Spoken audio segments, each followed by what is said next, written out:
Welcome back for part two of video games that I've played. Tier list. Uh, we'll jump right into it. I don't think I need to rehash all the tiers and everything. I've got several different ones that I think are doing okay in terms of keeping it balanced. So, super all time favorites, really loved, really liked, enjoyed. Didn't play enough, but was good. Like I would have enjoyed it had I played more. Was okay. Didn't care much for and wasn't good. We haven't got to those yet. If there are any, we'll see. I don't know. So we're in the C's. We did the A's and B's first time. Call of Duty, Black Ops. This is one of the Call of Duty games. I have not played any other Call of Duty games. This was a game, I think maybe the first game that I played on PlayStation 3 because my old roommate and I both pitched in and got a PlayStation 3, and this was a game he wanted to play, so I think he got it. Um, I want to say that he played like the campaign mode first. I mean, I didn't see him all the time, so I would just randomly see him playing. And I think it was the campaign mode. And so I was like, oh, that's cool. And I just never really played it.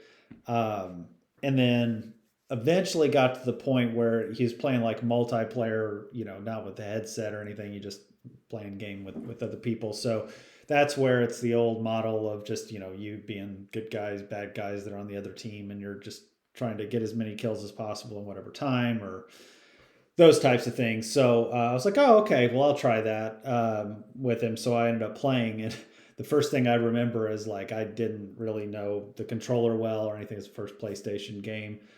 So, first few rounds or a couple rounds, I'm sure I just got like mowed over.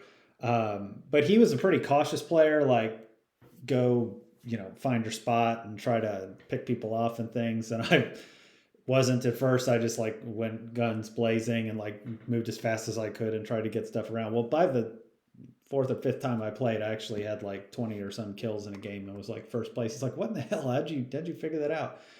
And it didn't last. Like you just depends on who you're playing and playing with. So I'd try the same thing in another one and get killed. But over time the game was fun. Like there were certain maps you like, just like most games. There were certain weapons and things you like, but it was cool strategy playing against other people because they would make you have different, methods that you had to try to use to get through the levels and to win the battles. So I enjoyed it. I really liked Call of Duty Black Ops. Now I never played. I'll say I really liked it.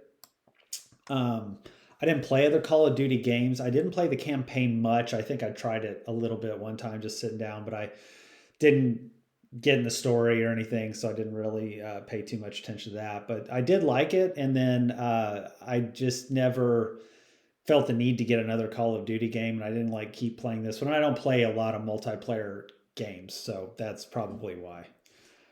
All right, Captain America and the Avengers. I think it's in the Avengers. This was on Sega that I played. Rented it. I was a Marvel fan, and probably in the '90s around there. That may have been when like the Iron Man cartoon and stuff was on. It might have been a little later, but anyway, I would have rented it and played multiplayer, and it's one of those games I remember a pretty good bit like of playing, but I don't remember it being great or anything. Captain America, Iron Man, Vision, and Hawkeye, I think were your four options. Like a side scroller, almost like Ninja Turtles and those kind of things, where you go through the level fighting, and then you get to a boss, be like Whirlwind or I don't remember the other ones, like Blizzard, maybe Whiplash, those kind of guys. But yeah, so Vision and Iron Man, when the like flying stages would fly, Captain America and Hawkeye would ride on the little jet scooters. Hawkeye would shoot his arrows. Captain America would throw a shield, which to this day it makes no sense to me that the shield comes back. But anyway, the game was pretty fun. I remember him like yelling in the game, like no, and those kind of things. But it was fun enough. I preferred to play as Iron Man or Vision because they had lasers, so that was kind of fun. But yeah, I enjoyed it. I don't know that it was like a great game, but I enjoyed it. Castlevania. So some of these are interesting. I had to do these with like the first one and the sequel to remember which one in my head I was thinking of, and like make sure I didn't play another version down the road like this or Road Rash or I can't even remember what some of the other ones were. We'll run into them. Ducktales, I think was one. So Castlevania, the first one, um, I remember renting on NES. I thought the box looked cool. Again, this was before I'd read anything or been on any gaming sites or anything. So I was like, oh, okay, Castlevania. What is it? Because now it's popular and has its own show and all this other stuff. But back then, I'm like, I don't know what this is. But it looked creepy, looked cool, so I got it. Started to play it. This is one that I am going to say was good, but I did not play enough. Uh, when I got it, I found it to be difficult. I really struggled with like the controls and just getting far in it, knowing where I was supposed to go or something. Just like kind of weird things. It doesn't mean the game's bad in any by any stretch. It just means that I was like getting frustrated, and I've said it a million times, but when you rented a game, you had it like a day, and so when I didn't do great, I'm like, well, I don't want to rent it again because I'm not going to get any farther and it's just going to be wasting my time. Now, if I, would have been at a friend's house and we'd have had it and played it, I would probably push through it. But it was cool. I liked the atmosphere, but I didn't get way into the game. So then we have Castlevania 2 Simon's Quest. I was hesitant to get this one because I didn't really do well in the first one. Again, I saw the box. It was probably also that something else was out, and I was like, "All right, well, I'm gonna try this one." This one's more memorable to me. Now, I truly don't know Castlevania fans like who they say, which game they say is like the greatest, and oh, you should have played 3 or 4 or whatever, because I'm sure they're all great. But this is the one I remember. And so the thing I remember about this one is you start out, I believe, in like a town and you're talking to people and they're kind of telling you what's going on. And then you go into the woods and then you run into werewolves and all this other stuff. For some reason, this game just felt more, one, easier to like handle for me, but two, like empowering in terms of being the character. I'm like, okay, I'm Simon. I get it. And the music was awesome. I think it's a famous track, like Bloody Tears or something's what it's called. But that's what's playing on your level, and it's just like, okay, I'm into this universe for sure. And I really liked Simon's Quest, and I pushed myself to play that. I probably had it more than one time or a couple days to do more. I did not beat it, I don't think, because I don't remember getting to like Dracula's Castle or something. Again, if I owned it, I probably would have done it. But I would say that I'll put it in the enjoyed category. Have said this before in some of the other ones, but like I'm going to try to keep them down and then promote them if I think about that longer. But yeah, so that one I enjoyed. Centipede. This is another one. This just I just referenced having to see a difference. So Centipede versus Millipede. Both were games. Centipede is the one that I remember more, and I is the first one.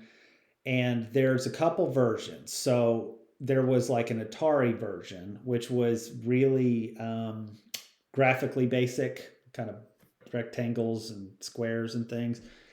But what I played was more of the arcade. And Centipede was an arcade game I like to play. I had the little ball that you move, to move your guy, and you're tapping to shoot. There's the centipede that's coming down the map, but there's mushrooms in the way or whatever they are, and you're like it's hitting them and coming a certain direction. So you've got to shoot, and you'll hit some mushrooms, and things will get in the way, and it like makes you panic as it gets closer and closer to the bottom. And then there's like spiders and stuff I think that come across as well that you can get points for. Again, it's a points based game. You want to get as many points as possible. The levels would change colors once you got farther. Certainly never beat it if that was even a thing. It might have just been to get as many points as you could. But I enjoyed Centipede for sure. That was a fun game. I wouldn't mind playing that again. Chip and Dale. This is back. Chip and Dale's Rescue Rangers is back when they would like make a game for every show ever. When you're a kid, they try to make toys for you. They try to make a video game and try to get you to watch the show and ultimately watch the commercials to buy more toys and all that.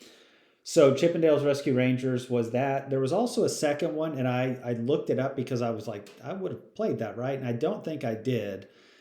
And it could have been that the game came out maybe later, just wasn't rentable for me. I don't know. I just didn't see it for some reason because I enjoyed Chip and Dale Rescue Rangers. The things I remember about it, it's got the theme song, which is a famous theme song on the show or a good one. And then I probably played as Chip more so. And I remember you pick up apples, pick up boxes.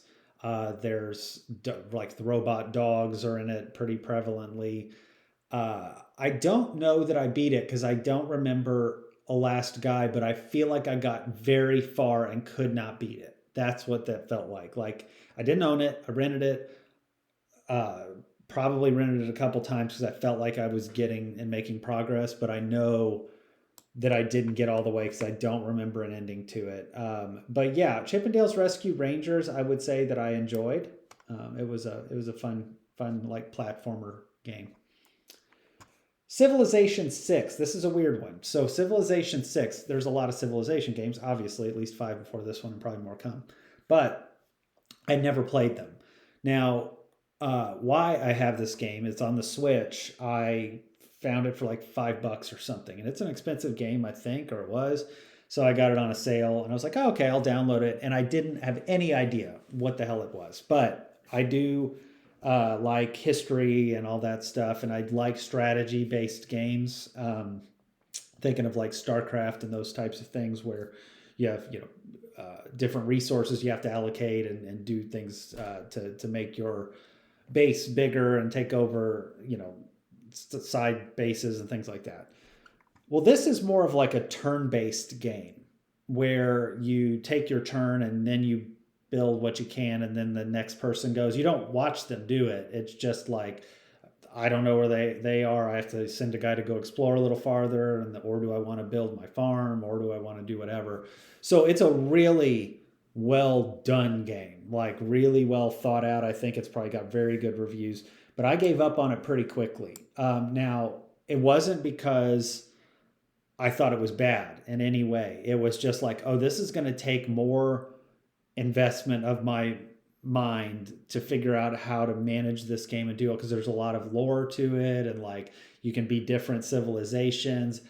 It'd be a great game to get like immersed into. It's what it looks like and be like, oh my gosh, I know really how to do things efficiently. And if you don't, it would probably be frustrating. So I played around it a little bit, but I plan to go back to it at some point if the need arises and I feel like I have the mental capacity to focus on it. So I'll have it in the good, but didn't play enough yet. All right, Clay Fighter 63 and a third. Nice little joke there around usually everything was called 64. So Clay Fighter 64 was not good enough for them. They said 63 and a third, like the Naked Gun movies. So Clay Fighter, I remember for a few things. It's a fighting game like Street Fighter, Mortal Kombat, those kind of things, one-on-one. There's different characters that I don't know follow any real like lore. There's like a snowman, which you see there. There's like a slime guy. I remember clown, a dude with a pumpkin head, like a ghost with a pumpkin head. Man, Earthworm Jim might have been in this game too. I might be misremembering that, but like I remember him being in a fighting game, and I think this was the one. And so Clay Fighter 63 and a third, every match would start with the voice, the Michael Buffer or whatever his name was, the Let's Get Ready to Rumble guy, but he'd say Let's Get Ready to Crumble. And then, yeah, you'd sit there and have a little beat 'em up for a while. And it was kind of funny. They would have little funny sayings and stuff in it. And I enjoyed it. I enjoyed Clay Fighter 63 and a third. I did not own it. I probably beat it, like meaning if there was a ladder and you just went through and fought each fighter and then fought the last guy, because I think the last guy was a kind of like a Dr. Wily, Dr. Robotnik. He's a doctor something. And I remember fighting him and he wasn't, one of the main fighters. You probably had to unlock him or something. So I probably rented this one a couple times, got better at it, and then ended up beating it, at least to whatever level I was playing on, easy or hard or normal, whatever. Okay, Combat. Combat is on the Atari, and it's probably the first or second Atari game I remember playing. I forgot the name of it until somebody brought it up the other day, and then I was like, oh yeah, that tank game on Atari, and it was Combat. Like Pong, a little bit where you had scores on either side and you are a tank and they're a tank and there's like walls in between, and so you have to angle your shot to get them and move to get them. Really cool game. I always appreciate those old games that are fun and like you had that sense of competition with somebody. So this was a game I would have played over at a friend's house. We didn't own it that I recall. But I do remember going over, having the two joysticks, and us being, playing this. Pong was probably something we were playing around the same time. Combat, I'll say, I enjoyed. Comix Zone. Comix Zone is one of those games I forgot a little bit about, and then I was like, wait a minute, that game was awesome, I think.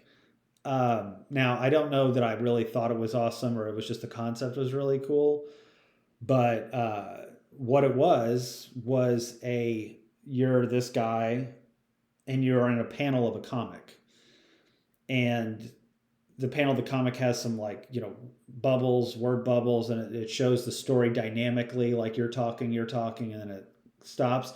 And then you move to the next panel. Your guy literally jumps over the panel and goes to the next one. It could be that there's a villain there and the villain starts moving and coming at you and you're fighting him, and that's part of the story. And then you fight and fight, which is all cool. That concept is cool enough. You're jumping between the panels to advance the story, and it feels like you're in a comic book. But even cooler, I think, you could go different directions. So it's I'm going to go over a page or I'm going to go down a page. And that dictated who you're going to fight or what's going to happen next.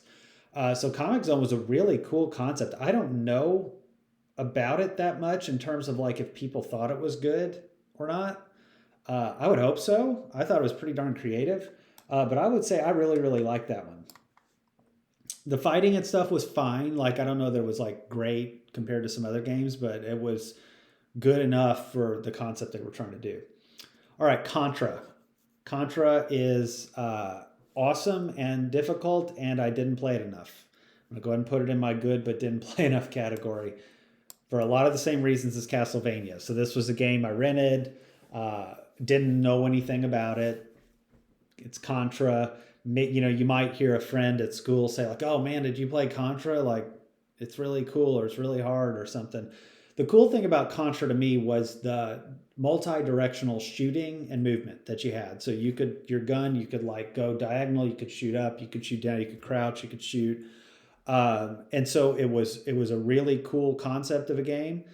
I rented this and I struggled. It took me a while to get through the first level or two. I can't remember how far I got, but you die, you start over. I don't remember how many lives you had. It felt like one or two maybe. But the farthest I remember getting, which I'm glad I did, was at least to a part where you, instead of a side scroller where you're shooting, it's you're the third person behind him and he's shooting straight ahead, you're in a shooting gallery.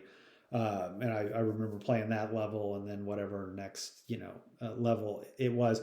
So I tried to push through, but man, I was not great at it and it was very difficult. So I would say that it was good, but I didn't play enough because I probably only played that one day and didn't go back to it and was I can beat this. I was no, I'm going to constantly get killed here. So I'm going to pass. All right. Half-Life. This is actually Counter-Strike. I didn't play Half-Life, which is, I think, the base model or base game of this. Counter-Strike is an add-on or something. I don't know how they aligned it, but it's from Steam, or we played it on Steam. So this game I played in college, and I had no idea what Counter-Strike was. I wasn't even really playing computer games or anything much then. I was a freshman, and I had a couple roommates who played. They were juniors. And I think I don't know if they played much before I got there or not, but they were just playing it's counter-terrorists versus terrorists kind of deal. So terrorist job's to plant a bomb and to protect it till it goes off. Counter-terrorist job is to either kill all the terrorists before they put the bomb down and dismantle the bomb, or dismantle the bomb when it's down. So it's Counter-Strike, or it's like Call of Duty kind of thing, but before that. Going back, I don't know, the graphics probably aren't great and all that. But this game was super fun, and we had a lot of fun times playing Counter-Strike. And the way that our apartment was, we each had our own room. One was close to me, the other was down a little bit of a hall. but we'd have our headsets on and we'd sit there and play, try to be on like the same team or whatever. Oh, there's a sniper over here. There's a guy over here, that kind of thing.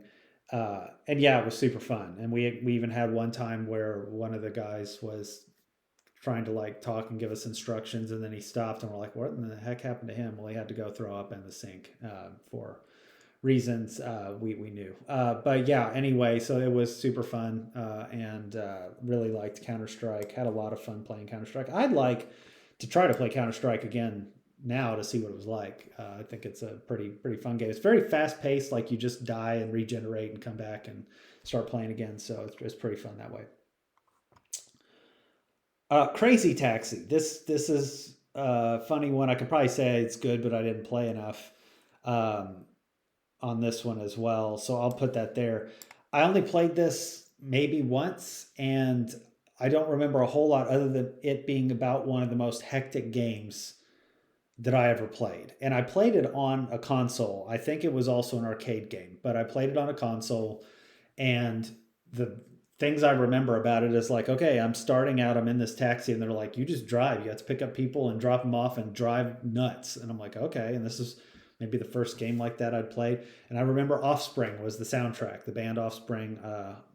All I Want is a song I remember playing whenever I first started, I think. So yeah, Crazy Taxi was fun. I just picked up a controller to take a turn or two, and then gave it back to a friend to play because he was actually playing when I came over. So didn't play it enough, but yeah, that would have been a fun one to probably play around a little bit more. All right, Cruising USA, another car game. Cruising USA was on N64 and rented it. I wasn't always a big like car racing game. I do like some racing games like Mario Karts and those kind of things, but in terms of cars, I'm not like a huge car person. I'm not a like, oh, I need to detail my car and do all these things. So Cruising USA was like one I was like, oh, I guess I'll try it. Um, Strangely, one of the things I remember about Cruising USA, and I don't know, I think I've got this right, is like when it was a map. You're trying to like almost drive across the U.S. Hence Cruising USA. But when you finished a race, and I think if you won, there was like a real life girl that came up with a sign saying congrats, like you'd have a Mortal Kombat where it's like a real life model that came up. And then there were like people celebrating at the finish line, and they were like girls in bikinis and guys in their swimsuits and stuff, and you're like, okay, well, as a kid, that's pretty crazy. But yeah, Cruising USA, I'd say I enjoyed. Like I had fun. The driving was pretty fair, I thought, on it. I did okay. I don't think I beat it. I probably wouldn't have cared to like beat it. I would just rent it for a day and see how far I could get. But yeah, it was fun. Okay, Cyberpunk. What is this? 2077 or something like that? I think is the formal title, but Cyberpunk is fine. So Cyberpunk is an interesting one. I am gonna say it is in my good but didn't play enough yet, and I'm gonna try again. I've tried by starting it again. So I got this when it first came out, and it was one of those games where there were just a ton of glitches. Like this game was unplayable practically. I remember my PlayStation 4 sounding like it was going to either take off like an airplane or burn from the heat of it running so hot. And it was glitchy, but it wasn't so terrible that I wasn't into it. And I don't know because I kind of played it enough, I would say, uh, to count. So I'll just put it in enjoyed for now. But like I played an iteration, and the way the game goes, and I don't know how it changes maybe if you go farther, but like you can start as three different characters essentially. You can make yourself a guy or a girl, but you can start as either a like a nomad out in the desert. You can start as like a corporate rat person or a street thug. And the beginning story is all totally different and has a totally different feel. But I think after a while you probably sink into the same storyline. And then, yeah, Keanu Reeves, I got to the point where he's in my head and you're talking to his character and all that stuff. But I picked up this game again and I put it in my PS5 and started to play. And they have drastically improved this game. Like it looks great. This is like a cyberpunk look, feel, future world, future city. Uh, it's a lot smoother. The combat's smoother. So this game, I think, is going to move up if I end up playing, more. It is really good looking game, really slick. The story seems like it's going to be cool once I get a little farther uh, into like understanding the lore of what's happening to me, because I'm kind of like, what in the world's going on right now? But yeah, it's pretty cool. Cyborg Justice. This is there's probably some people who think this game stinks, and I don't know if that's true or not. I remember playing it at a friend's house. I never could find this to rent. This was a game I played over at his house like once. I think he rented it somewhere. He might have got it from some other town or something, for all I know. But anyway, I like robots, all that stuff. I talked about that with Base Wars. So I was like, oh, this game looks cool. And then I was like, well, I don't know. Some of these games, the combat and stuff's not great. And that might be where some people could detract from it because it wasn't popular, I don't believe. But I thought this game was super cool. So you are making yourself a robot. I think you have to pick your torso, your head, your legs, your arms, and they're all different types of things. You might have legs that jump higher, or legs that are stronger, or you might have an arm that's a laser, or an arm that is a blowtorch or a saw. All that's cool. I like games that are like that. But then as you're playing and it's a side scroller, you're like, you can think of a Double Dragon or a Battletoads, those kind of things. You're playing, and when the other robots, there's usually two or three on the screen, like maybe Streets of Rage is a better comp, but it's like you can rip off their arms or their legs and put them on you. I think their legs, but at least their arms for sure. And you would be like a blue robot, and you rip it off of a yellow robot, and your arm would be yellow. You'd have like a yellow, oh, I'm going to put a saw on or whatever. And I thought that was super cool. I really liked that. Now, I don't remember getting far in it or beating it or anything to that degree. But I will say that Cyborg Justice I enjoyed a good bit. All right, Dance Dance Revolution. I have this on here because I played a couple times. So one was just like the old arcade, and somebody's like, "Oh, you should get on here and do this." And I was like, "Okay, whatever." So it's just where you're tapping your feet to like arrows based off the music on the screen. Did I think it made a whole lot of sense what your dance moves were all the time? No.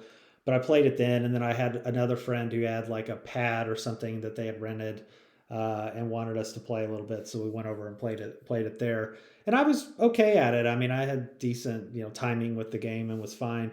But why this is probably more of a consequence in my life is because when I first started my job right out of college, I was in like a work team with several people, especially nurses, so ladies, and they were probably in their like 30s or 40s, and they were talking about this game. And they were saying like, oh yeah, either I like this or my kid likes it and all this other stuff. And then they said, Andy, have you played this? Because I was younger, and I was like, oh yeah, I've been on a couple times. I haven't played much.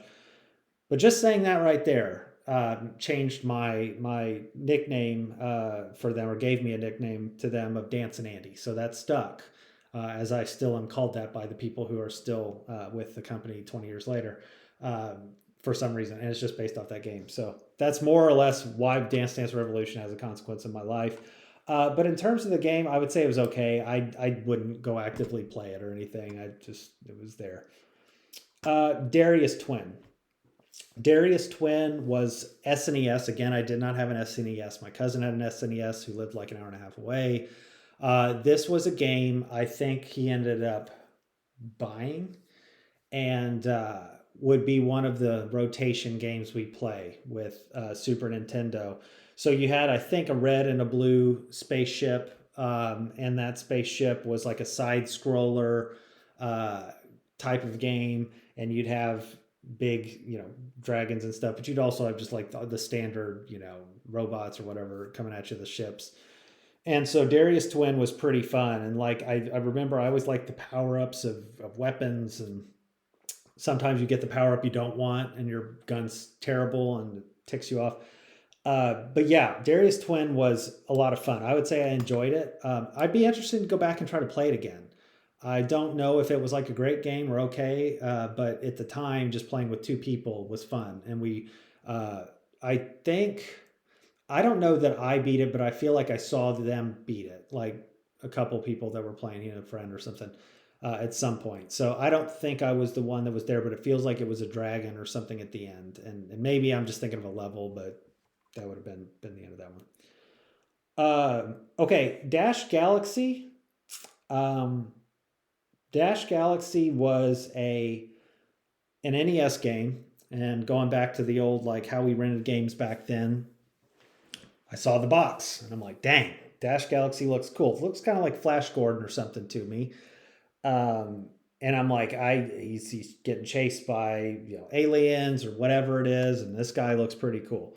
So get this game, put it in, and it was not good. It was terrible. This game's terrible.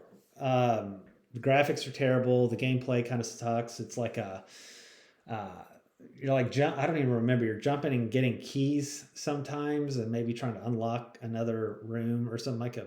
I don't even know how to explain it. Sometimes it's a platformer. Other times maybe it felt like Bomberman. I can't remember, but it was just not good. So that's going to be my first one in the wasn't good category. Atari Defender. So Defender was a an arcade game, and I could not remember if I played Defender at the arcade or not. The answer is probably yes at some point, but I don't know that I played it enough because I don't remember it. I do remember playing it on the Atari. And then as I go back and look at it, because I did go back and look, I was like, I think the graphics were probably better than I remember. So it was probably an arcade version that I was more familiar with, or a computer version that I would have played later on an emulator or something. So either way, the concept of Defender is you are a spaceship, and you are, I just talked about Darius Twin. You can go across and you're shooting spaceships and all this other stuff. The cool thing about Defender is you go back and forth on the screen. You like take your momentum one way and then you choose to go back the other way. And again, you're trying to get a high score with these types of games. There's no like storyline to go beat or anything. It's just how do I get the highest score at the arcade, or wherever it got ported to. But Defender is a very good game, and I'll put that in the enjoyed category for sure. That's one of my more favorite Atari type games or arcade games. Okay, this is one that I was again super happy to do this exercise for because I completely forgot about this game and its sequel. I think this was the original. Could be getting that backwards. There's Desert Strike and there's Jungle Strike. I have Jungle Strike down there farther, but I had totally forgot about these games, and I liked these games. I want to try to play these games again. So you're a helicopter that you're above. You're not like straight above it. You're at an angle where you're like looking down on your helicopter, and it's shooting different targets. And you got to like land on helipads and get fuel and take off and go around. Like it was super fun. So this one's more focused on the desert, obviously. I don't remember Desert Strike as much as I remember Jungle Strike. So I have a feeling that I played Jungle Strike more, and I think I rented it more. But I'll have this in my enjoyed category as well. Okay, Diablo. I will put these in order that I played them. I don't know. Three is probably just there because of the file name or something. So there's Diablo 1, 2, and 3. I've never played 4. I know some people say, like, oh, 4 is awesome. It's like a better 2. And some people say 2 is better and don't play 4. I don't know. But anyway, I played these 3. So Diablo, the original, I had on my own computer, first computer, uh, played it before I played it anywhere else and just got it. And I don't know why. I had to try to think, like, why would I have gotten Diablo? Because I wouldn't have heard about it too much. I wouldn't have like picked it based off the box necessarily. And I had to guess that because it was Blizzard and I liked StarCraft, maybe if that was around. So I could have gotten Diablo like later or something too. But anyway, I got it and I had it on my computer and was way better than I expected. Like I had no idea what it really was, and I didn't really play those types of games, or if there was games like that, I didn't play anything like it before. Where you're always active, right? Like you're moving and it's not turn based. You're literally, I got to make decisions about what I'm doing, using my weapon, pick my weapon, upgrade my weapon on the fly. And I've got to attack these monsters. I'm in Tristram or whatever the town's called. And then I've got to go in the sanctuary and go down to the levels of hell and fight Diablo. This was a fun journey. I really enjoyed it. That would be in my really, really liked category. It was an awesome game. So Diablo 2 comes out, I don't know how many years later. And I remember it because I was playing tennis at the time in high school. I was like a senior. So maybe this would have come out around like what, 2001, something like that. Maybe I'm wrong. But anyway, I had a teammate who was a sophomore who was a bigger nerd than I was and swore by this game. And he's like, dude, Diablo 2 is like maybe the greatest game of all time. And he said it so much, and I don't doubt that he was probably right, but he said it so much that it got on my nerves to the point where I decided to spend the rest of the season telling him that Diablo 1 was the far better game, even though I hadn't played Diablo 2. And I would try to keep getting him to prove how good Diablo 2 was, and he couldn't because he didn't have any way to show anybody back then. I'm like, dude, all the stuff you're talking about sounds dumb. The first one's better. Like, that sounds complicated and ridiculous and all that. And he gets so frustrated. So I spent the whole season doing that. Then eventually I got it myself. And I struggled at first because of it being different from Diablo. Like, concepts, same, but more complex skill trees, those kind of things that I'm not used to. So I was like, this is going to be brutal. And then once I got over that learning curve hump, I loved it. I played this game many times. I started out as probably a druid and then maybe a sorceress because I preferred those like elemental type people, and I thought the druid was cool because you could turn into a werewolf or a werebear. And then I'm sure if a professional watched me, they get so frustrated because like I would allocate resources dumb, where I didn't focus on one thing. And it's like, oh, he's got a little vine guy, and then he can turn into a werewolf, and he's also got this little tornado he can make. But it's like I'm weak in all of them instead of being very good at anything. So anyway, I'm sure I was frustrating. I would have been frustrating to play with if I played multiplayer, but I didn't. I just played solo campaign, played the expansion set where you have to get all the way to Bale. The Council and Mephisto were always my favorite to play, and Kursk or whatever that town was, the jungle, because they dropped a lot of stuff, and I found them fun to try to tackle. Diablo I always found to be very difficult to beat. He would just run around and cage me and be very fast and was kind of scary to play because he had that giant laser breath, fire breath, or whatever. And then I found Bale to be easier, but the thing I found to be the hardest were those guardians or whatever in the fifth act, or yeah, I think it was the fifth act. But whoever the guardian ghosts of the mountain or whatever would just roll me at first, and I had to like get good at figuring out how to beat them. So Diablo 2 is a game that I really loved. Okay, so Diablo 3 comes out. It's on PS4. I'm like, okay, I'm gonna like Diablo 3 because I like Diablo 2, and I'm sure it'll be good. And then I hear everybody crap on Diablo 3 and say, this game sucks. It's not anything like Diablo 2. The way that all the stuff I really don't pay too much attention to, but it's like the way you get inventory, the way you do your skills, the way the gameplay is, whatever. All those things. So I was like, okay, well, this is probably going to suck because I'd already bought it and I hadn't played it. I just set it aside for a while. And then I ended up playing it. And I really, really liked Diablo 3. I did. I had fun. It was different. It's not Diablo 2. It's not, to me, it's like just a different game. But I enjoyed it. I enjoyed the story. I enjoyed the campaign. I wasn't trying to play with other people. Maybe that's a frustration point for some, like to have a group and you're doing your stuff. I don't know. But I thought the game was fun. I thought it was a nice little adventure campaign and everything. It was fun to like figure out my skills and the people, and I enjoyed it. So yeah, I really, really like Diablo 3. Now Diablo 4 might be great. I haven't played it. Okay, Diddy Kong Racing. I was a little skeptical of Diddy Kong Racing. It's on N64. I am not a Donkey Kong game player. I did not play Donkey Kong 64. I did not play Donkey Kong Country. I didn't really know who Diddy Kong was. I still don't know. Is it his nephew, I think? Um, but anyway, I feel like I was given this game. This game was gifted to me as like a birthday present or something. And oftentimes that was like my parents guessing what I wanted, unless they like blatantly tell them I wanted something. But I really wasn't a an asker. Like I didn't say I need to have this or I want to have this like some kids were. And I should say too, like the N64 story for me was kind of interesting. So I got it the first Christmas it was out.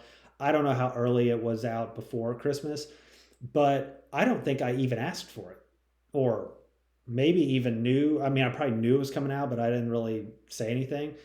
And I ended up getting it for Christmas, and I'm pretty sure the reason why is because my dad was like a competitive Christmas shopper, where if there was something that was coming out that he thought we'd like, whether my mom or myself, my brother, like he would find it. And this is before Amazon and all the online shopping and anything. He's literally like calling places that might sell this thing. It's like service merchandise. Hey, I know you're an hour and a half away, but are you going to get this thing in? Right. And so he'd somehow go find these things. Now, I'm sure a bunch of people got N64s that Christmas, but that's one. We've had other gifts and things where it was like that. So I think I got an N64 because of the challenge for him more than anything. But in doing so, like they then would like try to get games and things like this for me, which sometimes were games I probably really wanted. And this one was one I probably didn't. That said, I put Diddy Kong Racing in. I was like, okay, it's not Mario Kart. It's not. You can ride in carts. You can ride on a hovercraft. You can ride in a plane. You're on a you're like in a world where you have to go from level to level, kind of like you would in Mario's Castle or something like that. Uh, and you have to beat Whiz Pig at the end, and then there's some multiplayer stuff. So all that being said, I really really like Diddy Kong Racing. Like once I got playing, the cart is my least favorite thing in that game, but the hovercraft on the water levels is fun, and you can pick which one you want to be in most levels. The airplane's super fun. You get rockets, you get boosts, you get oil slicks, you get those kind of things. So the main game like progression I thought was super fun. You have like this elephant guy who guides you on what you're doing. You have to get so many balloons, I think, to move forward.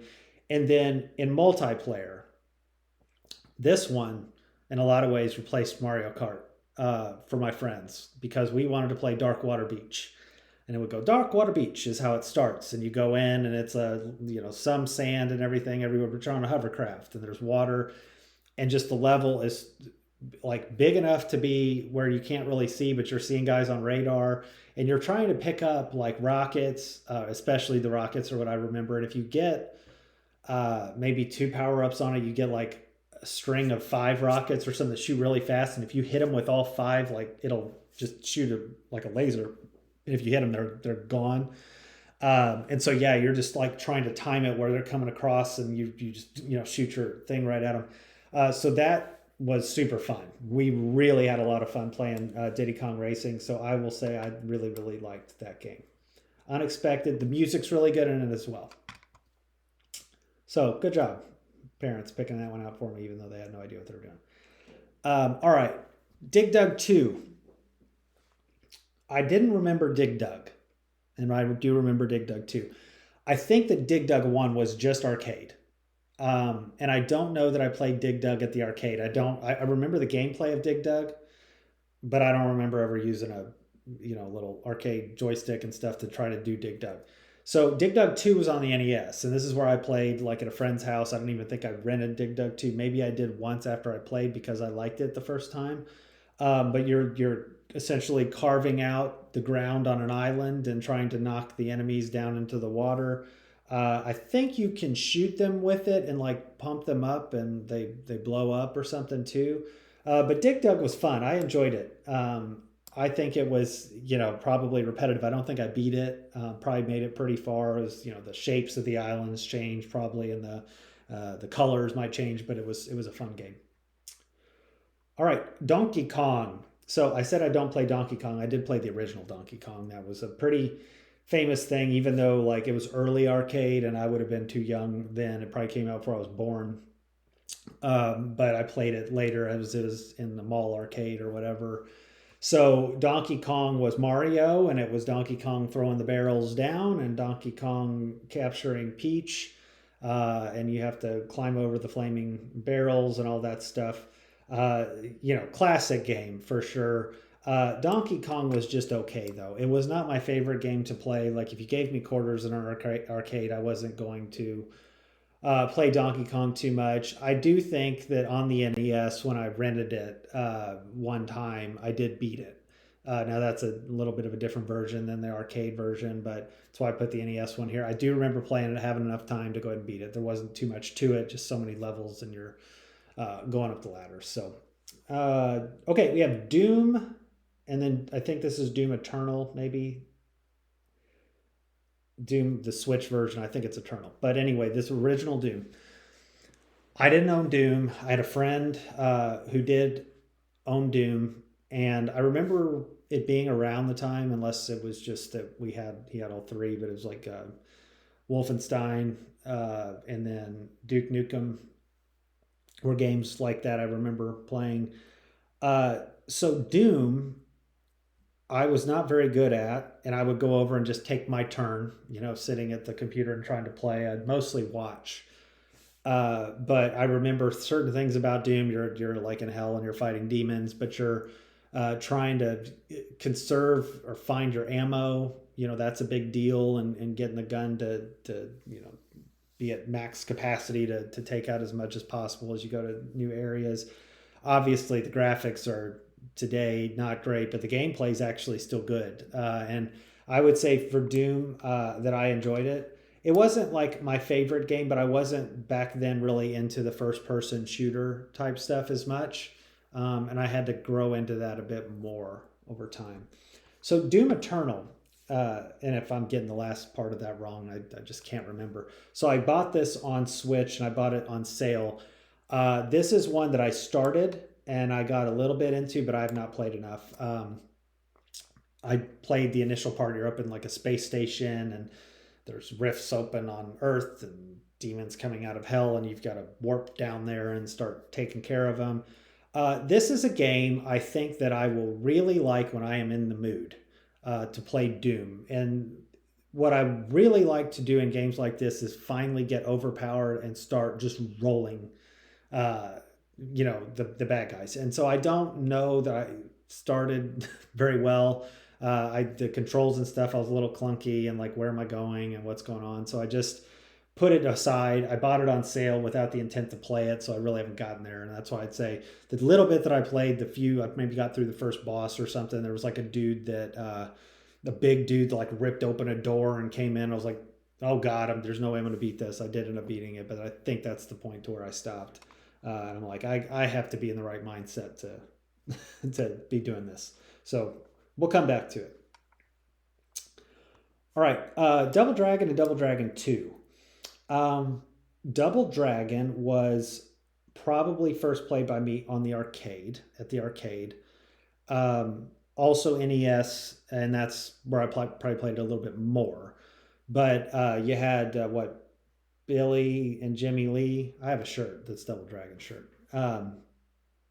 And they are just fighting like thugs or something. I can't remember if this is where their girlfriend gets kidnapped or killed or whatever. But anyway, I don't know if there's much story in the original one, but they're, fighting and you just keep going side scroll to the screen. And it was fun. Like I enjoyed it. I enjoyed Double Dragon, the original. It was pretty good. The graphics weren't great, but it was fun. Double Dragon 2 was on NES. And Double Dragon 2 was a game that I really, really liked. So Double Dragon 2 is where they kind of made everything better. I think you've got better like controls of like the punch and kicks forward and the kicks backward and like the heaves and throws. But even the dynamics within some of the levels, like one that I remember, and I feel like it was early, maybe the second level or so, was a helicopter where when the door opens, you start to get sucked out and you're like trying to fight to stay on but if you get hit, you fall out of the helicopter. So a lot of cool things there. And I should have said with Double Dragon 1, I never beat Double Dragon 1. Double Dragon 2, I did. Now I think I played it with a friend and we beat it. So we were playing, with each. I was usually the whichever the red one was, I think, for the most part. But yeah, Double Dragon 2 was a game I really really liked. All right, Double Dribble. Double Dribble was I think I said this with like hockey. I tried sports games. I always wanted to see what they had, and I liked these games. You'd rent them and you just play multiple games or have a friend over and try to play.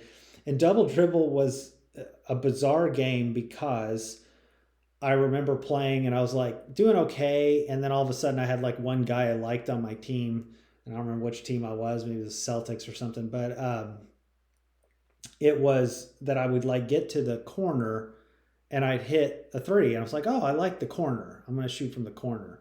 And then I would shoot from like the bottom corner. And I was like, okay, that's okay, but I missed that one. And I shoot from the top corner again. I was like, oh, I hit that one. And then I realized I never missed from the top corner. If I shot it a certain way, it's like, oh, every time I kind of fade into this corner three, I'm hitting it. And turns out that was a glitch or something that they a lot of people knew about because I told a friend or something at school, and he's like, "Yeah, man, I play Double Dribble and it like does this." I think they actually made fun of it on Family Guy at some point because I remember seeing that episode. I'm like, yes, absolutely. So Double Dribble was fun. It was okay, I'd say. I don't know that it was the best basketball game. It was kind of nostalgic more than anything in playing it, but yeah, it was fine. All right, Dr. Robotnik's Mean Bean Machine.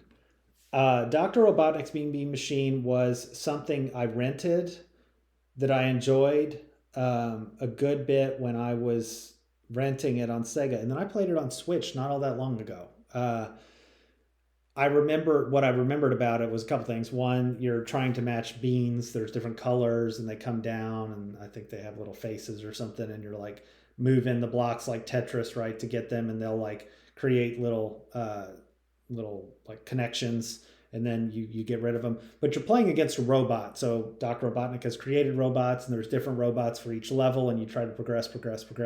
So when I originally rented this, I remember it like I did okay. I got pretty far, and then I couldn't quite beat it. And it got really fast. So I was like, well, screw that. I'm going back. I'm going to beat this game. So I did. And it was fun. This game held up, and I was like, dang, this was pretty solid. So I'm gonna have that in my really really liked category. All right, Dragon Age Inquisition. This was a PS4 game. I had never played a Dragon Age game. I know there's multiples. I think there's a newer one that got panned, and then I can't remember what the one before this was called. Origins or something maybe. But anyway, I never played. I think this was a game of the year kind of deal, and I got it on sale after it had been out for some time. I had played and liked a game like Skyrim, and I was like, okay, I'm gonna try to play this one. So,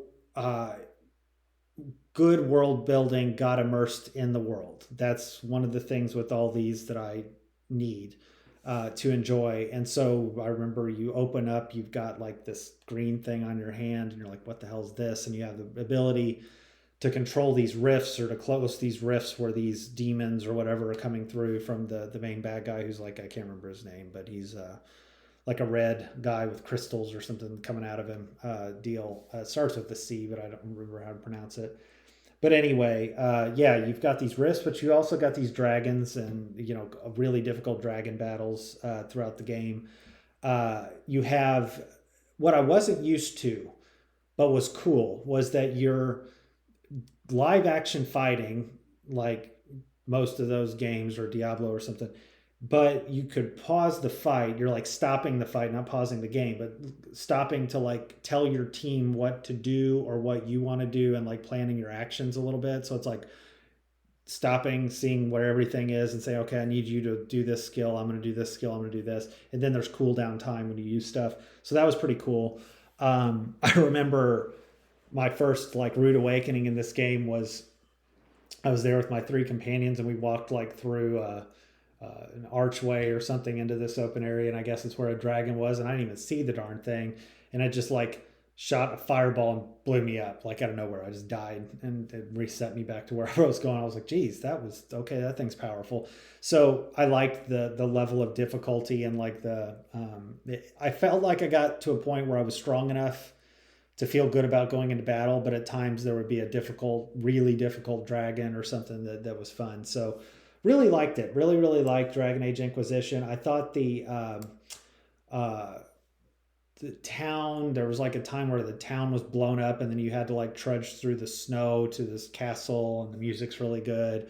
There's like these French themed places that have very French kind of Renaissance or whatever sounding music. So it's very kind of diverse in that sense of like look and feel of different stages and all that, the desert levels and all that.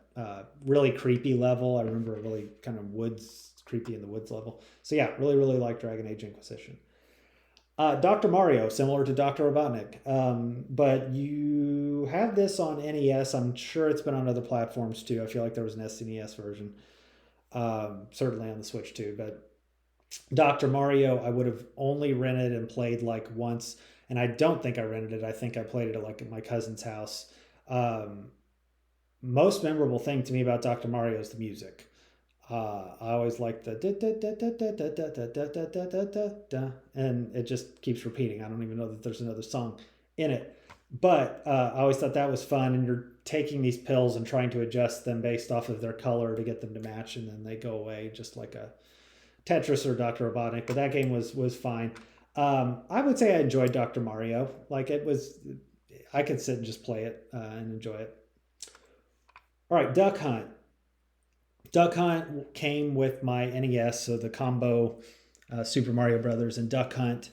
And Duck Hunt was is an interesting case to me because, and real gamers could tell me I'm wrong, but this is an example of where technology somehow in society got lost. That gun with Duck Hunt was the best gun I ever played with on a game. And I don't know that I've even seen them since, and maybe it's just because everybody's so darn sensitive about guns that they act like if you hear the word, you feel like you're going to shoot one. But yeah, so the Duck Hunt gun came with the console, and it was orange and gray. And Duck Hunt, the birds would come out, and the dog would jump in the thing. The birds would come out. You'd start shooting at him. If you missed him, he'd laugh at you, and if not, you'd have it in his mouth, and you'd move forward.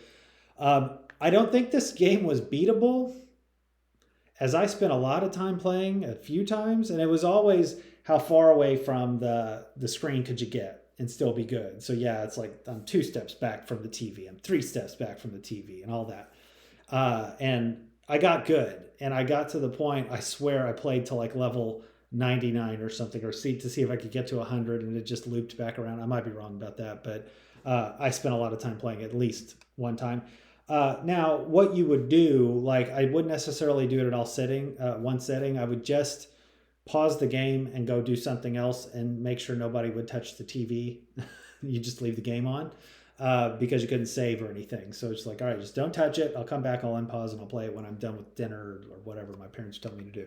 So anyway, Duck Hunt, I say I enjoyed. That was a fun game. All right, we have DuckTales and DuckTales 2. This is where I kind of struggled to remember the difference, but then it hit me once I saw a little bit. So DuckTales on the NES, loved the show DuckTales, classic theme song and everything. The game has the theme. But the game has good music anyway. It's got The Moon is a famous, I think, song from it, a level from it. But yeah, so Scrooge McDuck, you've got your cane, and you jump on your cane and you bounce. It's like a pogo stick, and uh, you're landing on like treasure chests and trying to get diamonds, and you run into some of the people that along the way in the game. And I think there were different levels in a computer to pick from, like Transylvania was one, and whatever else. But you would like go do whichever one you wanted to do. And then DuckTales was a game that I rented. I did not own it, but I rented it multiple times. And the reason was because I thought I could beat it, and I did end up beating it. Maybe the second or third time that I got it, because I was like, okay, I'm going to spend time. I know what I need to do to get through these first levels. Pretty easy now. And then let me get to the last guys, and and beat it. So finally did, but really like DuckTales. I'll put that in my really, really like category. DuckTales 2. DuckTales 2, I didn't play as much. I got it and rented it once maybe, and it was a little different in that there was like a map, like a real map, and you pick like where you were going on the map. I don't know if it made you go in order. The gameplay was probably a little bit better, a little smoother, a little bit better graphics, but for some reason, I guess I don't know if I was like burnt out by beating the first one or whatever, but I was like, I don't really care to beat this, and it's just a little repetitive. There might have been other stuff to play. So DuckTales was a good game. 2 was a good game. Like, I enjoyed playing it. I just didn't rent it multiple times to try to beat it or anything. But the music was good. The game was good. But yeah. What was Flint Hart was a villain in it. I do remember him being in that one. So yeah. Duke Nukem. This is our last D letter. So Duke Nukem 3D was like Doom, I think. There might have been more to it, but I feel like it was a first-person shooter. I'll say this was a good one that I didn't play enough. Again, a friend had it. I would sit down and play it for a minute, but I do not remember a lot of the dynamics and like what the story was or what you were trying to ultimately do. So I can't sit there and say like, oh yeah, Duke Nukem was a really fun game. So I just would have sat and done the first-person shooter part of it for a bit. All right, Earthbound. I had no idea what this was. It's on Super Nintendo, and I did not play it until I had a Switch. So the reason I knew of Earthbound was because of Super Smash Brothers. You had Ness in that game, and I think there's another guy, Lucas, who was in a different Earthbound game. But Ness, I was like, oh, okay, this guy's kind of fun to play with and on the game, and I don't know what game he even comes from. So I looked it up, and it's Earthbound. And then somebody's like, oh, that game is super weird and super fun. And I was like, okay. Well, anyway, when it was available on the Switch, I was like, I guess I'll try it. And it's like a RPG type game or whatever those types of games are, where you're wandering around, you've got your companions, it's kind of looking like a Pokemon or something, and go to the different houses and go to the different people, figure out what's going on, collect items, run into villains, fight them in a turn-based kind of deal. So when I started this game, I was like, what is this? This is so weird. I found like a meteor and the people are like saying weird things. Go fight like this gang member and he turns into a robot. And I'm like, what is this?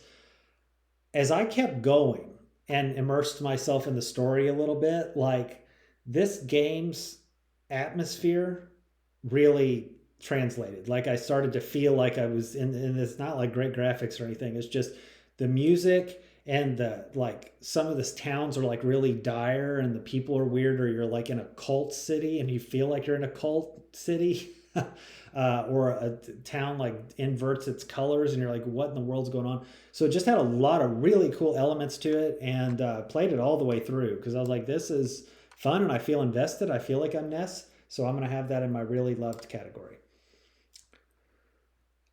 All right, Earthworm Jim. Earthworm Jim was on the Genesis. It might have been on Super Nintendo too. I don't recall, but I played it on the Genesis. He is a worm. He has a robotic body or something he sits in. But Earthworm Jim will use his head to like snap. I think birds are the first thing you run into. You try to hit the bird, but he's got a gun. You have a limited number of ammunition, so you got to be careful about what you're using. But he can go in any direction, so you're like shooting up and down. He can jump, and he uses his head to spin. I don't remember the ending though, so I can't say that I beat it, but I did play it a good bit. I had to rent it, and one of the more memorable things about Earthworm Jim, well, two things, is one that he felt very dynamic. Like I've said this, I think about Battletoads or something. Like it felt like he was always breathing or moving or doing something. And then the levels were weird, and you had to figure out where you were going in the level, but they were really well designed and like artistic for whatever theme they were going for. He almost felt like Beetlejuice or something, which I didn't play the Beetlejuice game, but I heard it was awful. But anyway, Earthworm Jim is a game that I would say that I'm going to be conservative. I enjoyed it. All right, Echo the Dolphin and Echo the Dolphin Tides of Time. Why would I have ever played Echo the Dolphin? I didn't own it. It was a game I rented. Who knows what else was in or not? But I was like, oh, I like dolphins. What the heck? I'll throw it in. So I put it in, and it kind of was a little bit of what I would have thought in terms of, oh, I'm a dolphin and I'm swimming in the ocean. All fine. I might run into other dolphins. Fine. But I can go down and go up and flip, and I can jump and flip, and that was fun. And that's all that I really did with Echo the Dolphin uh, for the first time that I played.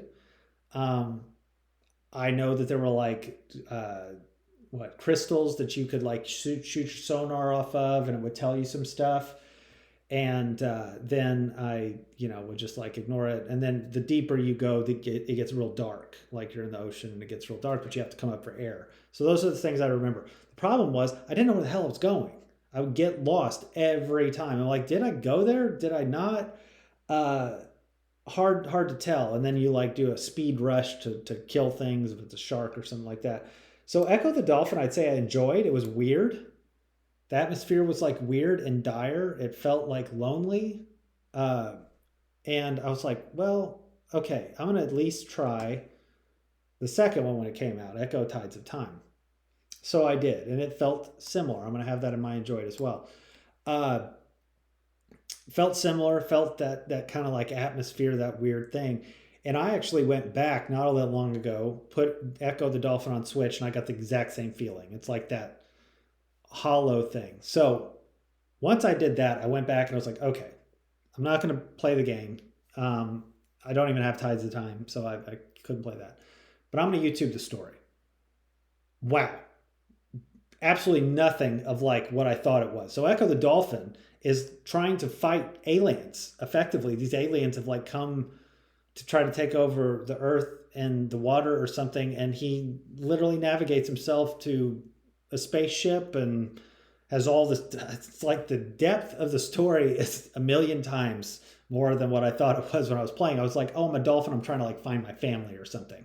Oh, let me just jump over these rocks hopefully and I can get to where they are. But no, it is a much more complex game with a lot more than I ever did. I played it a good bit. Like I wouldn't put it in my didn't play enough because I played, but I was just swimming around effectively and maybe making some progress. But yeah, not a whole lot for both of those.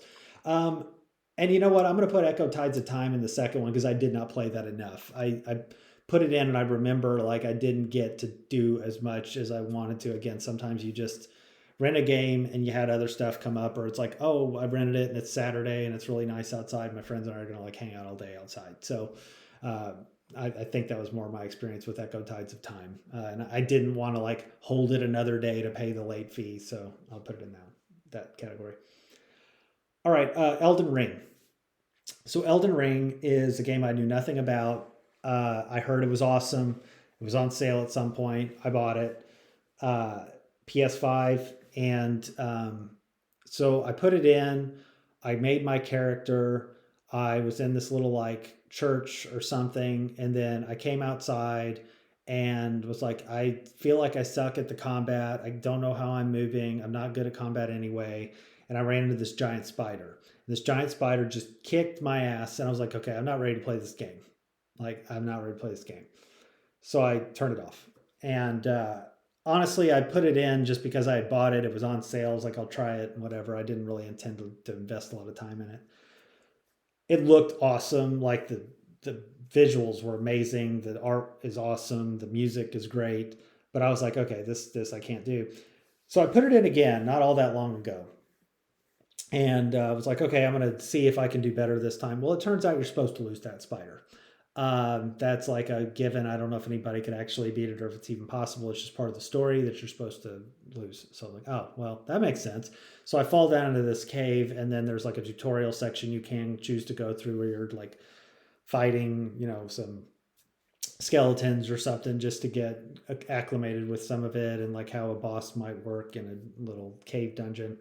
It's like, all right, I feel better about how this is going to go. And then I get out and I'm in the open world and I talk to the first lady or whatever and see all these creatures and stuff wandering around in this huge tree. And I'm like, oh man, this game is beautiful. Like this is super fun. The map looks huge. I mean, it's not even a map. I mean, it's like an entire world. Um, And then I was like, okay, so I guess I follow this path. And I start walking down the path. There's a giant dude on a horse there that rolls me in no time, like just kills me. I'm like, apparently I'm just terrible at this game. Well, so finally I talked to one of my friends who actually plays this. He's like, dude, that's how these games work. They're Dark Souls games. You're supposed to die a lot. You don't fight certain characters that are right in front of you because you can't beat them yet. You got to go fight other things that you're capable of beating and level up and get to a point where you can fight them. And some of them are just really hard anyway. It's like, oh, okay. So I had no concept of what the hell I was doing, and now I get it. So if I go back to it, I will play with a little more intelligence of, and maybe I'll go kill that bird instead of the giant guy on the horse until I get a little stronger. But anyway, I'll have that in my good, but didn't play enough because I have not put enough time into it to really do it. But it is going to be an awesome game if I do. I can tell, like, probably to some people one of the greatest games of all time. All right, Skyrim, the Elder Scrolls. Elder Scrolls is probably why it's sitting here in the list. Elder Scrolls Skyrim. I had not played the other Elder Scrolls games. I think this is probably the fifth one. And I don't remember the names of the ones before, but it was on PS3. I didn't play this when it first came out, and I didn't play this for a long time. I might have not even played it until there was a PS4 version, perhaps. But I kept hearing how awesome it was. No, I would have played this before Dragon Age, so maybe late PS3. But yeah, so I put this in having no idea what to expect. This is a game where you start and you're like in a wagon and you're getting ready to get executed for doing something, and a dragon comes and is like burning the town down, and it helps you to escape. And then you enter this open world, and you are just in this open world, and it is immense. And the crazy thing about this game to me, and this is the first one that I played this way, but I remember the kind of the same feeling with Ocarina of Time, where you felt like you were in an open world, where there weren't boundaries, that I could just not have to go in a straight line. Um, but Skyrim is totally different than that, because in Ocarina of Time, you realize you're really in a room, right? It's just a big room, because once you hit a door, it takes you to a new place. It like has a cut scene or whatever to take you there. This doesn't have that. This, you're just continuously going, right? Now, it might do it for certain things, like if you're going into a cave or whatever. But the world is huge, and you could literally just walk from one end to the other, assuming you could climb the mountains and get across the rivers and do whatever. It's a very great, beautiful map. The music is incredible. The gameplay is fun. You can sneak around. You can shoot your arrows. You can just bully people with swords and whatever. The story is so complex. You have to make decisions about what factions you want to be a part of. You can ignore all of them. There's a lot to do, and there's so many side quests and everything. You just feel immersed as your character. So Skyrim was certainly a game that I really loved. All right, Eternal Champions. I don't know that many people know this game. It is a fighting game on Sega. It is a game I owned. Again, probably a Christmas present or something. There's no way I asked for it. There's no way I rented it and said I have to have this. But Eternal Champions was fun. So I don't know that the fighting itself was like great, and if anything, probably held it back. It might have been that, like the mechanics of it. But the point is there's like an eternal champion guy. I don't know what his name is, but he's like the Beyonder in Marvel, where he just finds different fighters from different eras and puts them in a tournament against each other. None of them being like inherently good or bad, just they're fighters. And so you have like the caveman, I think that was Slash. You have Xavier, the like Salem witch trial kind of guy. You have Blade, who's this futuristic, like somewhat a little bit in the future. You have Rax, who's like a cyborg from the long future. Larson was a crook.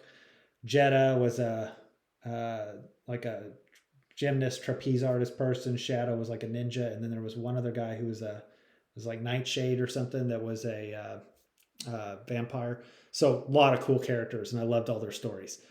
And then the levels were fun. They had fatalities within the level like Mortal Kombat would, but they were brutal, like real brutal and fun. I think like you had Slash, you might have had T-Rex come out and bite a guy's head off. You had Blade where I'd throw them in a blade and they'd spin and fling everywhere. So yeah, it was a cool game and I really liked it. And my friends and I played this a decent amount. The special moves were a little hard. I think I remember that being a problem.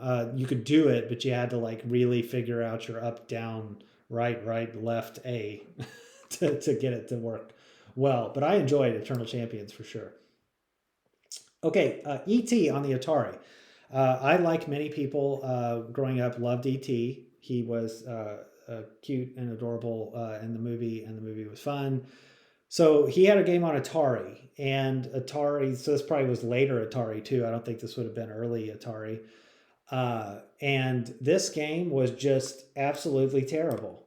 It has a reputation for being terrible, and I played it over at a friend's house who might have just bought it. They had a lot of money anyway, but yeah, I think they might have just bought it because they liked the movie. And you start to play, and I don't even know how to explain it. It's almost like you go between screens. You're like going up or right or left or down, those kind of things, finding something, and then you might fall into a pit or something. Just, it was terrible. It's hard to explain how bad it was. And I think it's notoriously bad. Like, people just burn copies of it and stuff. And it was bad. There's some games where people are like, that's terrible. And I'm like, yeah, it's not that bad, but that was bad. All right. Okay. I'm surprised I don't have any didn't much care for. I'll get there, I think.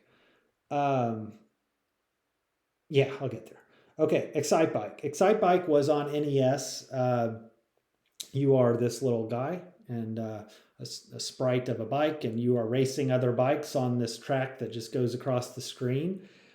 Which unto itself was like, okay, it was fun because you had ramps and things that you slow down as you go up, or you had to have momentum to get up and as you go down and not to like flip and wreck. But the real cool thing about this is you can build your own track. I used to spend so much time just trying to build my own track. It's like, okay, this second lane, I'm going to have a little ramp, and this third lane, I'm going to have this big thing, and blah, blah, blah. So I found that part of the game really fun, and then you could race your own track. So I enjoyed Excitebike. Now, the gameplay and stuff was probably a little repetitive over time, but yeah, it was a fun game. It's funny these next two are next to each other because I've mentally put them in a similar spot in my head, where Extreme G was in 64, FX or F-Zero X was as well.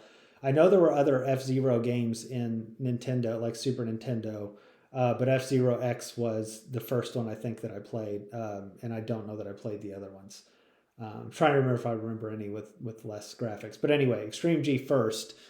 Uh, this was like you're on a motorcycle kind of thing that you see. Well, it's hard to see there, but a motorcycle kind of thing.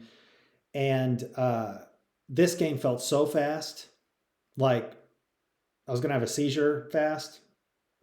Now, I enjoyed it because sometimes these games were unforgiving, like you hit a wall and you just slow down to a crawl, or a guy hits you and you can't really, catch up unless it like restricts the guy in the lead, like Mario Kart might. But the Extreme G was super fast. And I remember you get these power ups like, oh, shoot lightning out the side of the thing. But it was just like constant and you're like really swerving. I did think that the driving was pretty fair. I don't remember it being too bad, but I enjoyed it. Like, it was a fun game. I rented it. I didn't own it.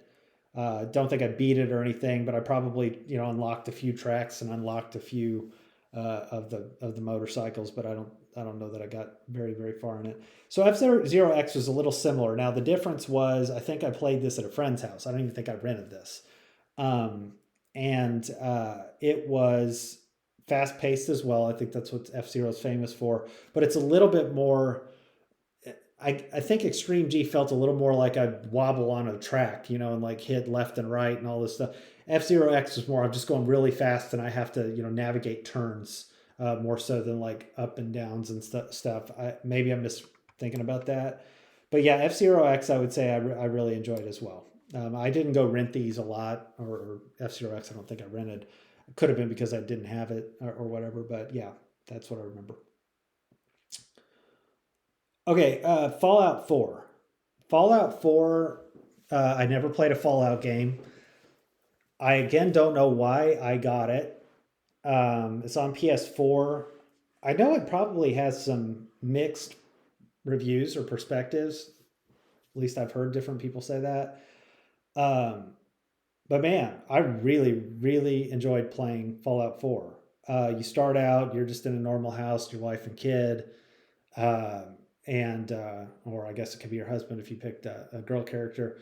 But yeah, and then you're like getting visited by a guy saying, "Do you have your, you want to sign up for a vault?" And you say, "Yeah, sure." And then you end up having to scramble and make it to the vault in time before the nuclear bomb goes off, and then you're put in your vault and you're frozen, and you come out in a world that's in the future and it still exists, but it's really a nuclear wasteland and some just cool things. You get to build your own towns. Um, you can protect all these villagers and stuff. And there's some things I can understand why people would get annoyed. Like you're a part of the Minutemen, and you've got this guy who's always giving you uh, new towns to protect or whatever his different missions are. And so yeah, or clear out this place or that place, and it can get if you just keep doing that, it can get a little repetitive. But the story is awesome. You pick you can pick a faction, you can go back on them, uh, do whatever you want. Lots of cool guns, fitting your guns. You got your power armor, and this is one that's like been modded over time as well, where people will pick up and do things. But I really like the atmosphere of this.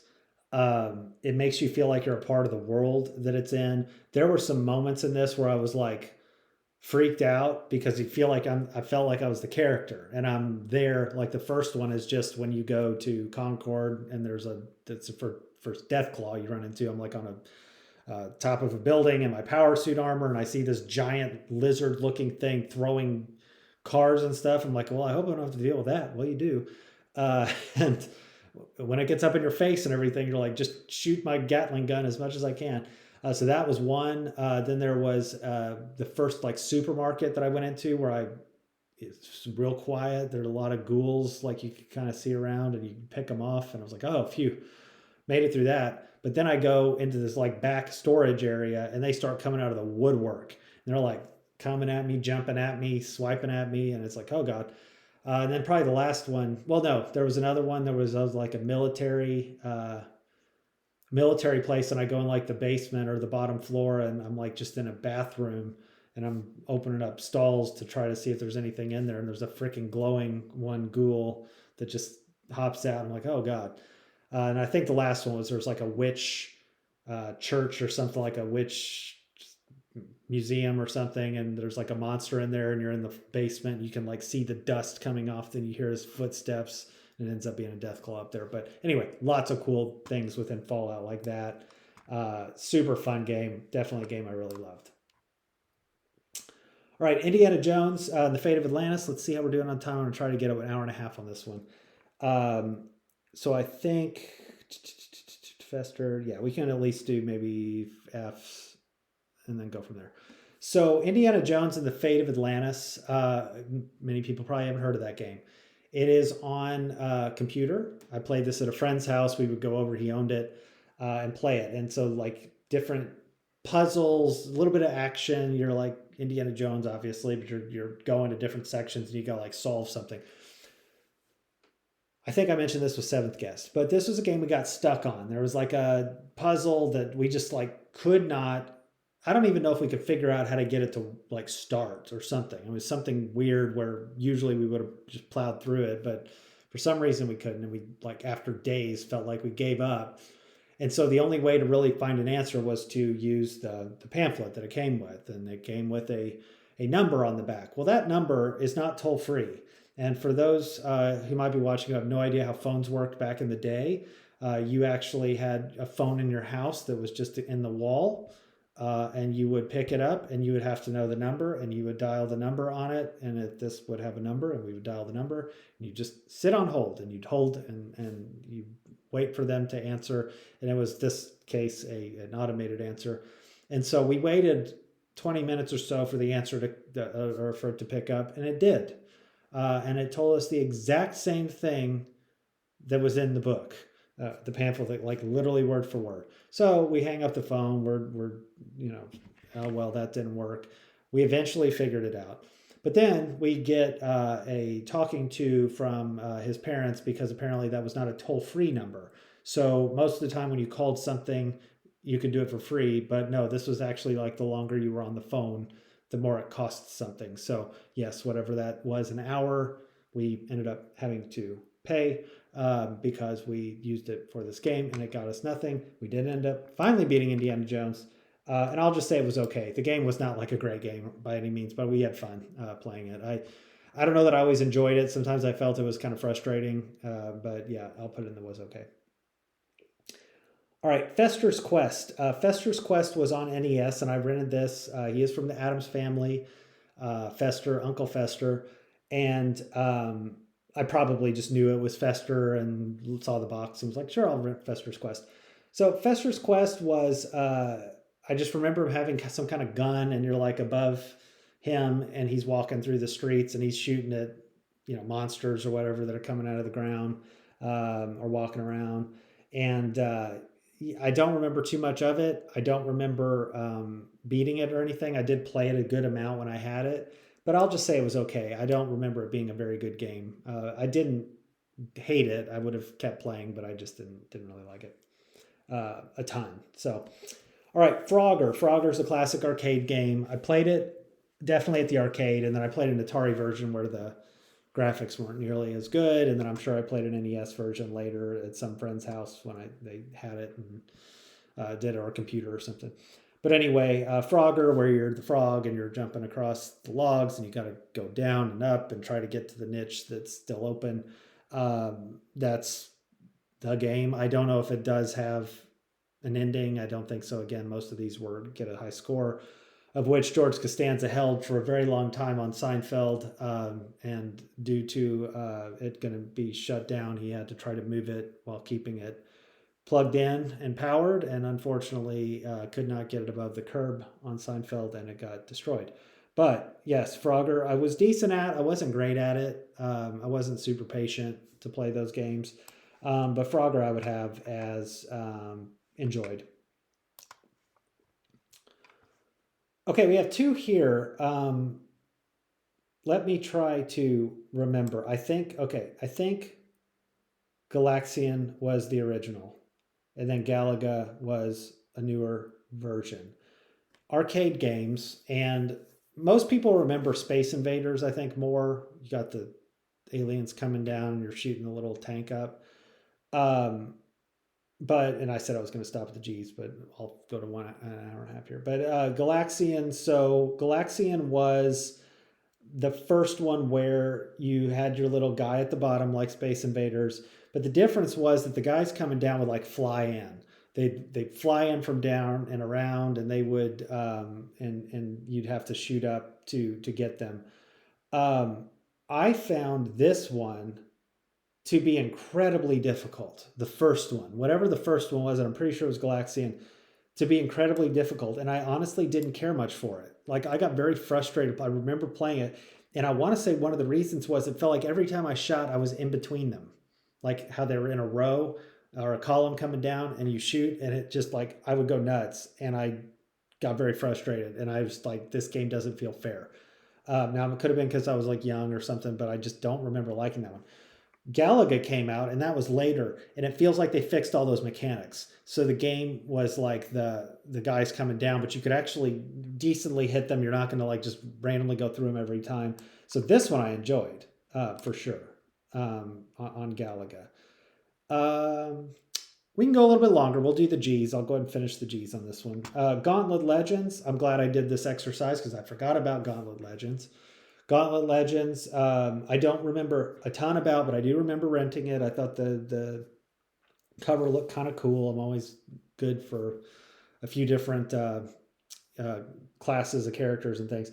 So what I remember most about this is you're like in a 3D type world where you're above them at an angle, and you have, if you're a guy that has the axe, I think there's guys that throws axes. And I remember they come out of like these villains come out of the mine, the enemies do, and you have to try to close the mine. So they'll keep coming out until you get it closed. So you're like killing them, killing them, killing them, and then trying to hit the mine and do it. And then you're like traversing through a map, like in a jungle, to get to the end of it. I thought this game was kind of fun. I enjoyed it. I don't know that I remember too much about getting very, very far in it. I did play it a lot. Probably tried the different characters and all that, and then got to some point where it got too difficult, maybe, or I just ran out of time with my renting. So that was my Gauntlet Legends experience. General Chaos. General Chaos was on Sega. It is a game I owned, probably bought for me again. And General Chaos is where you have two armies. So it starts as a map. You got two armies, one general on the left, one general on the right, and you have battlegrounds. You start in the middle, and then you try to advance your army by winning a battle. And then if you lose the next one, you move back, right? And it keeps going back and forth until you get to their capital, effectively. And so one's like blue, one's red. But your battle is you have, I want to say 4 guys, and they have 4 guys, and you can play multiplayer on this. But you have 4 guys, they have 4 guys, and there's different blends of the guys you have to choose from. And I don't think you can use them back to back. I think you have to switch when you get to the next level. But you'd have like a dynamite guy whose job was just to like take a big thing of dynamite. He'd like throw it up in the air and then put his fingers over his ears. It would make a big explosion next to him. So if he was next to a guy, you had a grenade guy that would throw a longer grenade but would blow up small. You had a bazooka guy who would shoot a big bazooka but slowly. A machine gun guy who would just rat-a-tat-tat shoot a little bit, and then a flamethrower. So the whole point was you had to take your guys and move them to a point on the map. You had like pick each one that you were controlling and where he wanted to go, and you try to move them to a spot where they had an angle to hit the person or they were close enough to the person. But there were like rivers you had to cross, and you might randomly drown in the river. There were times where the bazooka might one-shot you and you just turn into a skeleton. But the game was really fun. The music was good. I really enjoyed. I would say I really, really liked General Chaos. I still would like to play that game today. Ghostbusters. Ghostbusters, I played at a friend's house. I'll just flat out say that I don't know that I played it enough because they were playing it, and I didn't really get to sit and play it all that much when they had it rented or whatever. And I don't think I ever got a chance to rent it. But what I do remember is you have you're in their car and you're going down the street and you've got to find buildings on the map that have a haunting. You see the ghost there, and then you go into the building. You have to like climb up the building and use your gun to take them out, or your stream to take them out. And so yeah, I don't remember a ton about Ghostbusters, but I do like it. I liked the music obviously for Ghostbusters, and the game seemed fun. I just didn't get a chance to play it all that much. Ghosts and Goblins. So Ghosts and Goblins, and there's always like a Ghosts and Ghouls and Goblins and who knows what. But this is the one I remember playing. It was on Nintendo. Uh, don't think I rented. Think I played this at a friend's house. Thought the game was super cool and super hard. I think so. You're Arthur, whoever it is. You get thrown down. You got your armor, and he's throwing like what is it, like a javelin or something, it felt like, or a spear, and he shoots them pretty fast, and these guys keep coming out of the ground, and then you've got these like plants that shoot at you, you've got these things that swoop down from the ground. What sucked is if you get hit twice you're dead, and if you die you're going back to the beginning, and I just was not good at it. And so it was a game I kind of like Castlevania and stuff gave up on, and I'd say maybe more like Contra, where I just felt overwhelmed. And now if I went back to it today, maybe I'd be better, but I doubt it. I'm not the best platform gamer. Okay, God of War, PS4. This is another one like I bought. I'd never played a God of War game. Bought on sale and heard how great they were. I started it. The story, the visuals look amazing. It's like touching. His wife or whatever died, and he's got his son, and they're like, they have to go bury her, I believe. He's got this stranger that comes to his door who's like looks like nothing, but he ends up being really strong and challenges you. And that fight was super stressful for me. And then you get going on your path. Now it's not an open world game. You're like going down a certain path, but you and your son, like he's like your side character and you control him a little bit to like shoot arrows and do stuff. The gameplay felt cool. The one thing I don't like about those games too much is you can't jump. I don't think. Like you'll jump over, if you walk up to something, it'll say, "Oh, jump over this," but I can't just like in battle jump. I'm used to like jumping. Maybe that's just a means of panic. I don't know. But I didn't get very far in this, and I didn't again intend to start playing it and spend a lot of time in it. So it's one I'd have to go back to. So I'll have it as my good, but didn't play a lot because I knew it was going to take a lot of investment, and I knew the story was going to be so good that I'd like get immersed in it and want to play, and I just didn't have the time to really sit and do that. Okay, Godzilla. Love Godzilla, the character, and Godzilla is a game. When I was younger, I was like, "Oh man, that looks cool. The cover looks cool." You are potentially Godzilla or Mothra. It's on like a almost chessboard thing where you're trying to get down the chessboard and you're like a little piece on it. So you could be Mothra, you could be Godzilla, and then you're taking that and going down, down, down to wherever you go. I don't remember who the villains are, if it's like King Ghidorah and all that in terms of the other kaiju, but the Earth Defense Force or whatever's part of it, they're shooting you with like the like satellite looking lasers and things. But it's a clunky game, and it is not. I did not find it to be terrible, but I did not find it to be good, so I'll put it in the was okay bucket for now. Golden Tee, I just put this in there because this is an arcade game people probably still see around a lot. I've played it where you've got the little wheel and you just try to, do your golf shot. It's, trying to get the best score on a hole or get the best score for the arcade game. It was okay. It's not my favorite game on arcade, but it was a game I've played, golf game. Sometimes they'd even have it at like little golf stores. My dad played golf a lot. So when we would go to a store to shop for something, I might play this while he's doing his thing. So yeah, Golden Tee. Golden Axe and Golden Axe 2. Golden Axe was an arcade game, and then Golden Axe 2 I played on Sega. Now, I think Golden Axe was also on Sega like it says, but I played the arcade version first, and then I rented Golden Axe 2. So the arcade version of Golden Axe I thought was kind of fun. So you could either be I'm going to get these characters wrong, like a sorceress lady, the barbarian kind of guy, or a dwarf dude.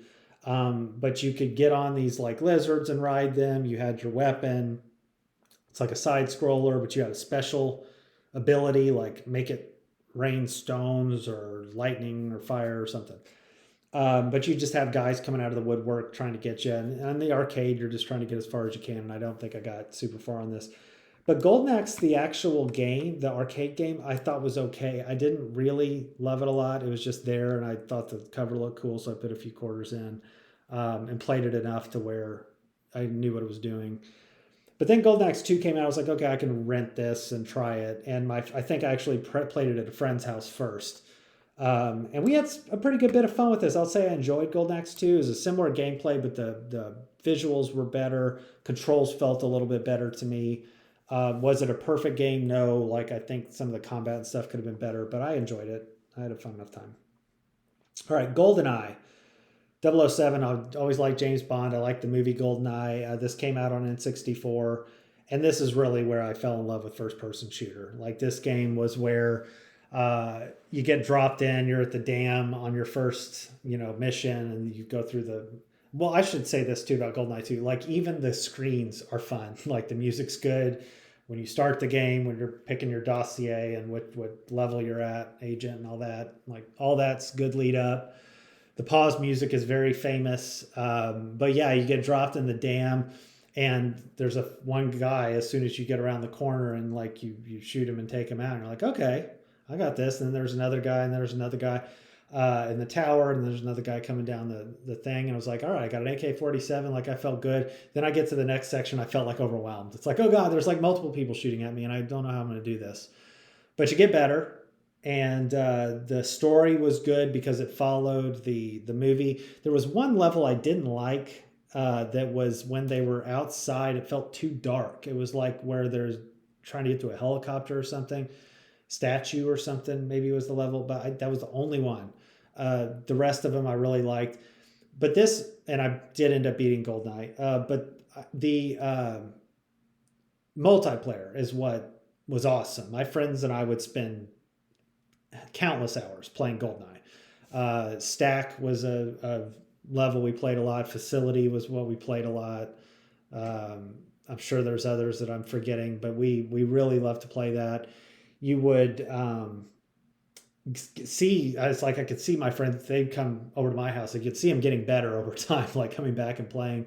But you try to, get the special weapon. You're playing Golden Gun, you're playing rocket launcher or something, and you just get good at those, and it's fun when we get good at them. So GoldenEye's awesome. I'll have it in my loved category for sure.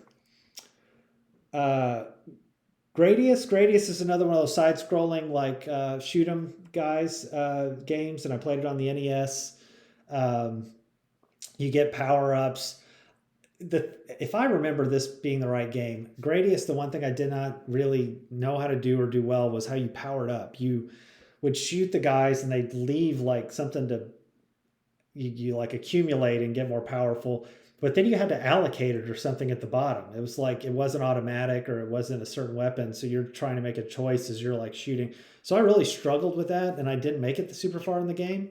So I'll say Gradius was okay because I just struggled with that part of it, and that's what I mostly remember about it. All right, Grand Theft Auto 5. So Grand Theft Auto 4, I'd never played the other Grand Theft Autos, but Grand Theft Auto 4 came out, and I'd heard about the games. I'd never played them, and I was like, I'll give it a chance. So you start playing like the campaign, but it's an open world, right? And the open world part of it is so awesome in these games. Like you go steal any car, you get in any car, you can play the radio. The radio stations are all awesome, and you just get in the zone of like, I'm listening to 80s music and driving at night in this place, and I could just be playing like that and be good for a while. Okay, now I'm going to go do a mission where I need to, help this guy out or do whatever, and you have the gunplay and everything. Or, hey, I'm going to mess some stuff up and let the police come and chase me and get it to 5 stars and see if I can escape while they got a helicopter after me, and get out a bazooka and take the helicopter out, like all those things. So I really liked Grand Theft Auto 4. I did beat Grand Theft Auto 4. I will have that as my really, really liked category for now. There's a chance that one could move up, to be honest, but we'll see. Grand Theft Auto 5 I got after 4. I actually played it more on the PS5 or PS4, I think. But Grand Theft Auto 5 I didn't get as far into, and it wasn't anything to do with the game. I thought the game was fun. I just was kind of burnt out of playing Grand Theft Auto, even though that would have meant like years ago. I just didn't need to play an open world game where I was like wandering around doing a bunch of stuff. So I would say it was good, but I didn't play it enough. I kind of stopped, and I need to go back to it to give it a chance. Okay, and lastly, we'll do Gunship. So Gunship, I believe, was on Commodore 64. And this was the first platform type game, I guess I played, or console type game, that I played. And Gunship would have been on the Commodore 64, which was like a little box that I think my brother had in his room, and then we put it in, plugged it into a TV, and then you had the joystick with the little red button or orange button. And Gunship, boy, the graphics and stuff, you look at it today are like jarring. But what I would tell anybody who wasn't around back then is like when you first see it, it feels amazing. Like I saw this as a kid, I'm like, holy crap, I'm flying a helicopter, and I'm shooting at stuff. This is nuts. So it was really cool. I think I said that about Air Duel as well a little bit. It's a little jarring if you go back and look at a Gunship and then see what the graphics were like. But at the time, it was super fun. So I'd say I enjoyed Gunship. Like it was just a really cool experience to play it on that Commodore 64. Okay, so that gets us to H's and on, and we will stop there and join again next time for the video games that I have played.